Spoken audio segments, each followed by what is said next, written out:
Doing a news roundup of comics right now, and it's interesting. I think a lot is going on. None of these stories are like big, sexy stories that hey, look at this, and here's something to get outraged about, but there's a common thread that's starting to emerge, and I say this from the perspective of here's some things to keep your eye on because over the next 2 to 3 weeks, I think it's going to play out, and we should be aware of what's happening.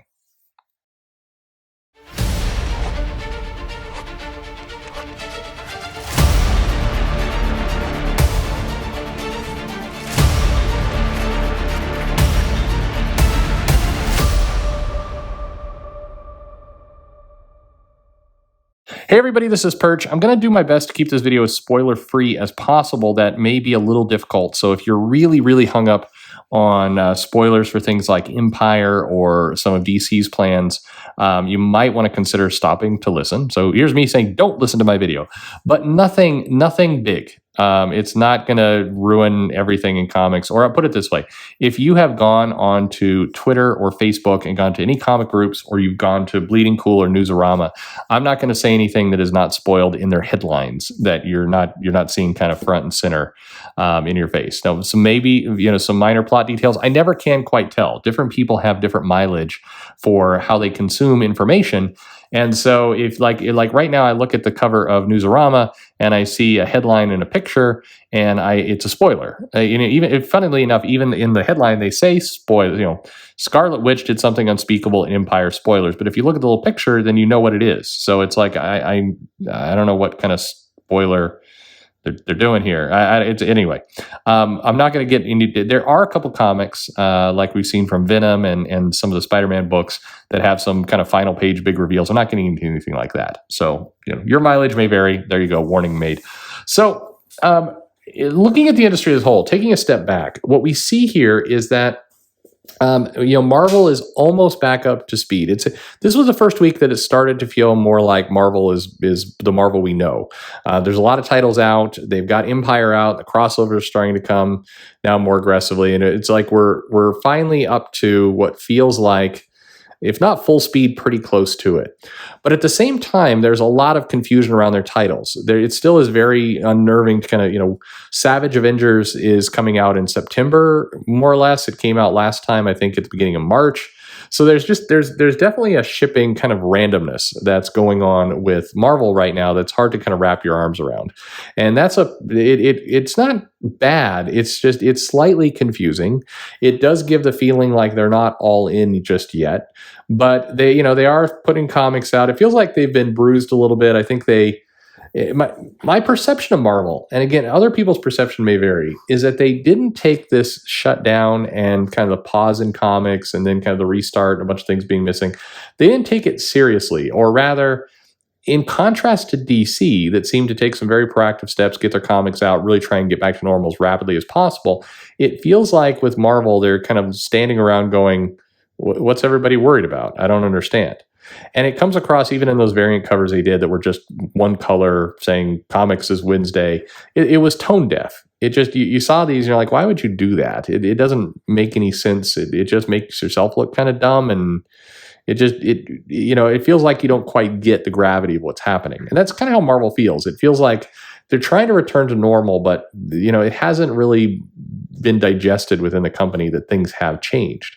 So, and even with storylines, so now getting into, we have X-Men Empire #1, and what's comical about this is, first of all, if you looked at the early solicitations for this book, you knew that the Coati would be the villains. The plant people would be the villains of Empire, because one, you saw lots of pictures of plants attacking heroes, and then they would say, the plant invasion continues, and, you'd have to, putting that together doesn't take Sherlock Holmes. It was pretty obvious. But we also get the Scarlet Witch in this comic, as I mentioned earlier. And from the preview image, she basically is trying to right her wrongs of Genosha. And I don't want to hear anybody at this point in the comments saying I put spoilers in. You've been warned. Plenty. She basically says she'll right her ass wrong. She's going to bring the mutants who were killed back to life, which doesn't make a whole lot of sense because they were killed during Grant Morrison's arc. It's kind of explained in the comic, but not really. But anyway, she brings it back, but of course she brings them back as zombies. And this whole thing feels like Marvel wanting to make the joke of Plants versus Zombies, because now you got the plant invaders and you got the zombies and you get Plants versus Zombies, basically in a comic book. But here's the thing. So number one, Plants vs. Zombies was a very popular game, like I think 10 years ago or 8 years ago. That was a big deal, but it's not anymore. I mean, that time has passed. So it's like it's a joke, but it's like a joke that feels like about 8 years too late. I mean, I don't know. That people still remember Plants vs. Zombies, but still, it's like it's not cutting edge humor there.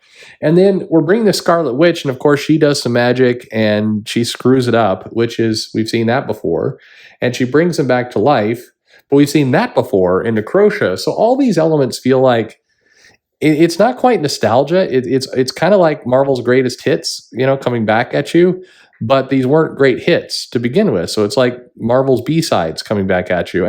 And that combined with the overall feeling like it's just not back up to speed, it leaves you kind of looking puzzled at what Marvel's doing. And you see this from retailers, you see this from customers. It just is it's hard to really wrap your head around kind of where they're at. DC, there's some unknowns. What's going to happen after Death Metal? We've got, but we got Joker War. We got 3 Jokers. We have lots of Jokers everywhere, and we do have Death Metal. We have these other comics. We have, like it or hate it. We have, Bendis has got a thread that he's running with over there in Superman. So I mean, we have all these things there, and it feels like they're progressing with a plan. Maybe not a plan that you like, or maybe not a plan that you like all elements of, but it looks like there's a plan. Whereas with Marvel, it still feels like it feels like they're hungover and they're kind of wandering around and they're trying to go about their day, but they're both hungover and still a little drunk, so they're still trying to fumble around, and that's kind of confusing to see. And it gives this overall odd impression of the industry. So outside of Marvel and DC, we do see some Image comics. I mean, Image feels kind of back to normal as well. They're putting stuff out and everything else, but there's some big names in there. With Walking Dead gone and not a good replacement for Walking Dead, Saga kind of MIA, Wiccan the Divine is gone. Undiscovered Country was a good title, interesting, but it didn't grab the same kind of momentum and sales that some of these others, it didn't grab Saga numbers and sales in terms of, it did well with sales, but interest. Like there's people who desperately want Saga to come back. I was visiting a buddy and people are coming in and saying, when's Saga back? Nobody's saying, when's the next issue of Undiscovered Country? It hasn't hit that point yet. Now, granted, it's very early in the run. So, it doesn't need to hit that point yet. I think you don't need to, it doesn't need to be there just now. But with Image, you don't see that big title on the horizon. This is all building somewhere, I promise. Then you see a bunch of like weird shenanigans. So Boom is over doing something with NBC Universal. Sounds good. Comics, maybe, coming out of there, fine. We had the whole IDW, which I did the video on Thinking Critical. You should go subscribe to that channel or see that video if you want, but that's a mess. Chris Ryall came in December of 2018, spent a year and change, and now is back out at the company. They're having to shed parts of its division. Everybody's just kind of waiting for IDW to vanish at this point as a company. I mean, they do some good things, they have some good properties, but none of this stuff is like great news. And it's funny because you see news articles. There's an article about maybe they're going to do a weekly comic with Marvel, and that could be interesting. Sure, but it feels like everybody. It's going to be surprised to no one when IDW shutters. I think that's the place it's landed. I think it would be more of a surprise if they kind of, like the Phoenix, rose from the ashes and became strong again. But it's becoming harder and harder to see how that is happening. So we've got COVID, we've got shutdowns, we've got a very shaky comics industry. We've got Diamond, which is just having all kinds of problems. Steve Geppe's email gets hacked. It's in a big confused state. IDW feels like it's near death. And then we go over to the fuss that I did the other videos on with Dynamite. And, they had this cover program, and then a guy did the cover, but they didn't like the guy who did the cover or what he represented. So people, objected, and they were angry, saying we won't support Dynamite anymore. So Dynamite relents, and they pull the cover. And then the group that was promoting the cover is mad. So they say, we're not going to support Dynamite anymore. I don't see anybody going back to Dynamite. Like, I think it's not like the industry professionals who said, you shouldn't do this are now going to be like, hey, okay, well, they changed their mind, so we're all good now. Now, granted, I think if Dynamite offers work and money, a lot of these high-minded people who are taking their stances will take the money. But in general, nobody feels really good about that scenario. I mentioned in the video who won out of this. I think the people who demanded and got them to change probably won. They feel a little empowered that they were able to make a company do what they want. And I think the on the other side, the Cecil, the guy who had the cover, won because he immediately went out and fundraised against the fact that he was polled, and I want it. Sympathy money sounds too callous. It's not that, but I mean, it just gave him some additional attention. So the funny part in all this is, as an aside, is that like if you're gonna try and cancel somebody, don't do it in such a way that, I mean, first of all, don't do it, but don't do it in such a way that you're actually going to put money in their pocket. And nobody ever addresses this. They're cool with the outrage, but like if you were the people who were against this and you're doing the whatever Comicsgate is a hate group and all the rest, if you're really pushing that agenda, you gave them more money. That's what was done here. Yes, you kept them out of the comic shop as a variant cover, but nobody was going to order that in the comic shop anyway. I mean, very few were, and I just that was. Yeah, I don't know. You help fund them. Congratulations. If that's what you intended, then well done. If your goal is to get rid of these guys, then your strategy sucks. I'm just saying. Just as an outside observer, sucks. But all of these pieces together, and then we still have lingering, scandals. I don't think we're done with that. The Warren Ellis one's burning for a while, but there's a couple other names out there that I keep hearing, and I can't tell if this is like wishful thinking that people want to go at them, or if there's, they're just waiting for the right moment to drop the bomb. There's a couple pencilers who have deleted their accounts or cleared their accounts. They've deleted all old tweets, which is always a sign that trouble may be on the way. And you kind of get this feeling like people are just kind of biding their time, waiting until the right moment. And then, we're going to get some more scandals out of there. So all these things put together just kind of encompass a very shaky industry. It doesn't feel like something solid. And by the way, some people sometimes come in the comment and say, well, this is why, the crowdfunded stuff is the wave of the future. But crowdfunding is also very shaky. Kickstarter is a mess. Patreon is having a number of problems you can look up with Google and lawsuits and other things.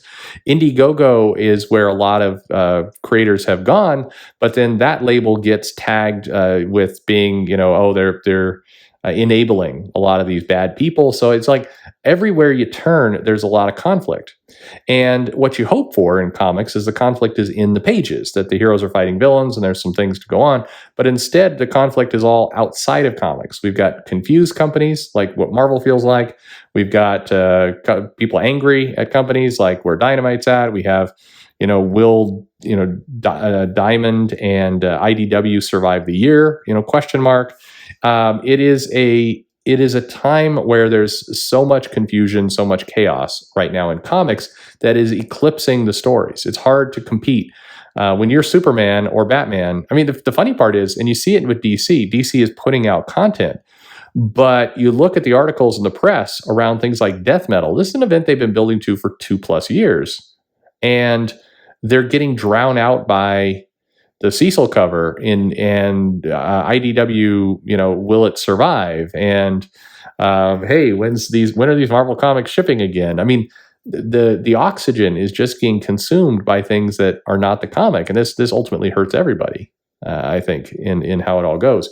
It's weird. I think the last piece, I guess I'll leave you with some optimism. I think two things are going to happen in relatively short order. First, I think you are going to see some creators, some professionals, some people emerge from all this that have their act together. They've got a game plan. They know what they're doing. They're going to execute a strategy, and they're just going to provide some stability. I think those people are going to come shining through of they've got a game plan. And I hope to help a couple of them. I think I am helping a couple of them. There's some other people I'd like to help, but I feel nervous asking. But stability is a big deal right now. So providing some stability, I think the people who do that are going to immediately rise to the top. So that's one good thing. The second is that I think this all presents an opportunity for a company, a publisher, a entity to take some things to the next level, to actually say, here's a straightforward approach, and here's some comics we've got, and we're not getting into all that. There will be a separation to a lot of the drama. and the group, the company, the publisher, the people who can do that first and fastest are they're going to put so much mileage between themselves and their competitors. It is interesting because I think we are at a time where, 4 years ago, the idea of giants toppling, some of the bigger names in the comic industry, both on the creative side and the publisher side, those being damaged or those going away was unheard of. Just wasn't going to happen. But today, in 2020, some giants may topple both people and publishers because everybody is very, very vulnerable right now, and people need good quality escapist entertainment. They need things to kind of rally around and enjoy. And if you can provide that need, even not perfectly, you win. But anyway, there's some commentary on what's going on with comics, kind of the state as I see it. Would love to know your thoughts in the comments below. What do you see? Where do you think things are going? What's the general state of the world from your perspective? Let me know. Subscribe, follow me on Twitter or Facebook at Comic Perch, or Gmail at comicsperch@gmail.com. Most importantly, though, thanks for listening.